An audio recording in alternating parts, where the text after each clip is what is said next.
અકબરના દરબારમાં જેમ 9 રત્નો હતા, એક એકથી ચડિયા હતા અને બધાની વિશેષતાઓ, કોઈ પોતાની કળામાં નિપુણ હોય, એવી જ રીતે શ્રીજી મહારાજના સહજાનંદી દરબારમાં જે પરમહંસો હતા ને એ પણ બધા એવા જ હતા, એક એકથી બધા ચડિયા હતા. કોઈને કોઈ ખૂબીઓ દરેકમાં હોય અને કોઈને કોઈ કૌશલ્ય દરેકમાં હોય. આટલું કૌશલ્ય હોવા છતાંય એવા પ્રકરણો પડાવે અને એવી આજ્ઞાઓ પડાવે કે જેથી એને કોઈ પણ જાતનું પોતાના કૌશલ્યનું કે પોતાની આવડતનું અહંકાર માત્ર રહે નહીં.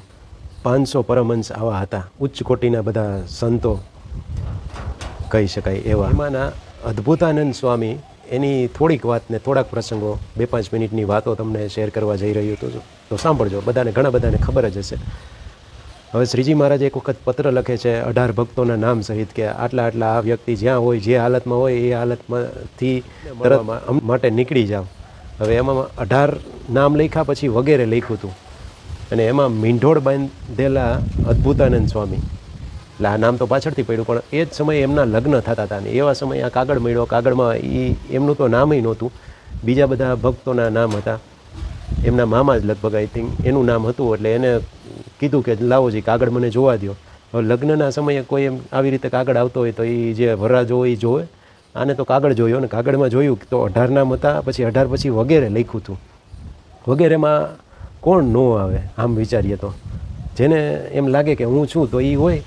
વગેરેમાં તો બધા આવી જાય અને કોઈ એમ માને કે અમે તો વગેરે લખ્યું છે, મારું નામ નથી, તો એ નીકળી પણ જાય એવી રીતનું. પણ છતાંય આ જે પરણતા હતા એ પરણવાનું મૂકીને મહારાજ પાસે ઓલા 18 ગયા ને એમની સાથે આ 19માં ગયા. ત્યારે પછી મહારાજે કીધું કે હવે તમે 18 જે છે ને એ પાછા જતા રહ્યો ને આ 19માં જે લગ્નનો માંડવો મૂકીને આવ્યા ને એમને સાધુ કર્યા ને એમને નામ આપ્યું અદ્ભુતાનંદ સ્વામી. અરે અત્યારે તો લગ્નનું કોકનું ગોઠવાણ હોય ને એમ કીધું હોય કે 2 દિવસ જાળવો, હમણાં મુહૂર્તમાં કંઈક પ્રોબ્લેમ છે ને કંઈક વાંધો આવ્યો તોય કોઈ જાળવે નહીં. ને આ તો પોતાનો મંડપ છોડીને ભાગ્યા. એટલે આવું અદ્ભુત કાર્ય કર્યું એટલે શ્રીજી મહારાજે એમને અદ્ભુતાનંદ સ્વામી એવું નામ આપ્યું. એટલે સાધુ થઈ ગયા એટલે મુશ્કેલીઓ પૂરી થઈ ગઈ એવું નથી. મુશ્કેલીઓ તો હવે જ બધી ચાલુ થઈને, પરીક્ષાઓ તો બધી હવે જ આગળ ચાલુ થઈ.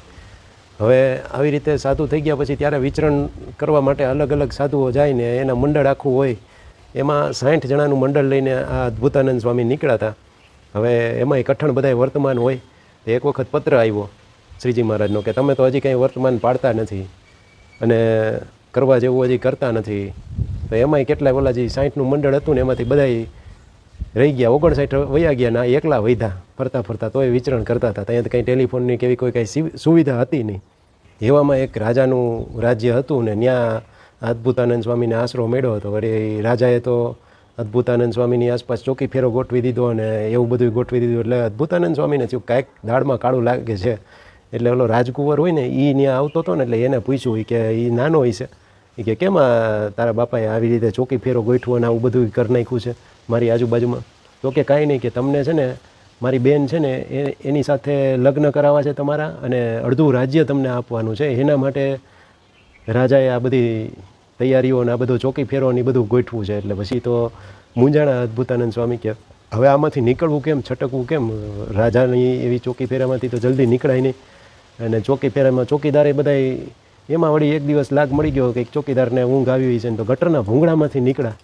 હવે નીકળ્યા ને એમાંય પછી ખબર જ હોય કે પાછળ તો ઓલા ચોકીદાર આવવાના જ છે. આવ્યા ને ક્યાંક કોતરોમાં હંતાઈને રહ્યા 2 દિવસ ને અઠવાડિયા સુધી હાલ્યા ગયા, કંઈ ખાધું પીધું નહીં ને કેટલાય દૂર સુધી હાલ્યા. ત્યારે ક્યાંક વળી એક જગ્યાએ આશ્રમ જેવું હતું તો ત્યાં કંઈક ખીચડી કોક સાધુએ આપીને એટલે ખીચડી ખાધીને પછી કે અમારે ત્યાં નિવાસ કરો. એટલે ત્યાં નિવાસ કર્યો. હવે ત્યાં નિવાસ કર્યો ત્યાં આ જે સાધુ હતા એનો એક મઠ હતો.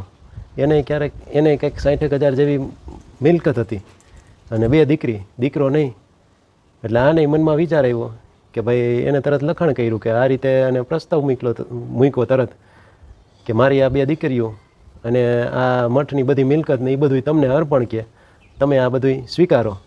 એટલે અહીંયા અદ્ભુતાનંદ સ્વામી તો પામી ગયા કે હવે વાંથી છટકો ને અહીંયા પાછો હલવાવાનો છું. એટલે એને કીધું કે ત્યાં પછી બુદ્ધિ વાપરી કે એ બધું બરાબર, કે આ બધું શુભ કાર્ય કહેવાય, કે આનું યોગ્ય મુહૂર્ત હોય ને ત્યારે આ શુભ કાર્ય કરાય. કે અત્યારે મુહૂર્ત યોગ્ય નથી, કે હું પહેલાં સ્નાન કરી આવું ને પછી શુભ કાર્ય આ કરવાનું છે તો એ પછી હું તમારું જે પ્રસ્તાવ છે એ પછી સ્વીકારવું.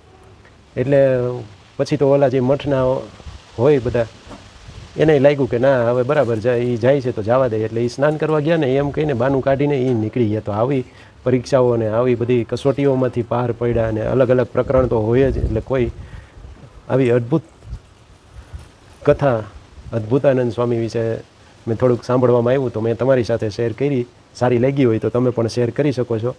મળીએ પાછું નવું કંઈક આવી વાતો લઈને. બધાને જય સ્વામિનારાયણ.